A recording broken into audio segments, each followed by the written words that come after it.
सरळ सोट पडलेला आहे विनीत कुमार आणि मानेवरती घुटना ठेवलेला आहे तो पुष्पेंदरनं अद्याप पक्कड सोडलेली नाहीये. अहो त्याला पाडणं तेवढं सोपं आहे. बाहेरची 25 जण आले त्याला ढकलायला लागले तर ते पाठीवर जाणार आणि एकटा पुष्पेंदर पास होणार आहे का?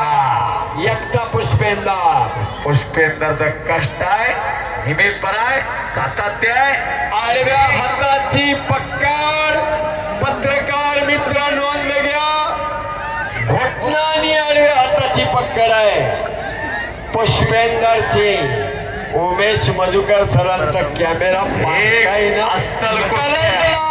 कलेला बघता बघता उत्ताला होणार. बुरजावरनं खारी ढकलला जाणार आता कडे लोट होणार.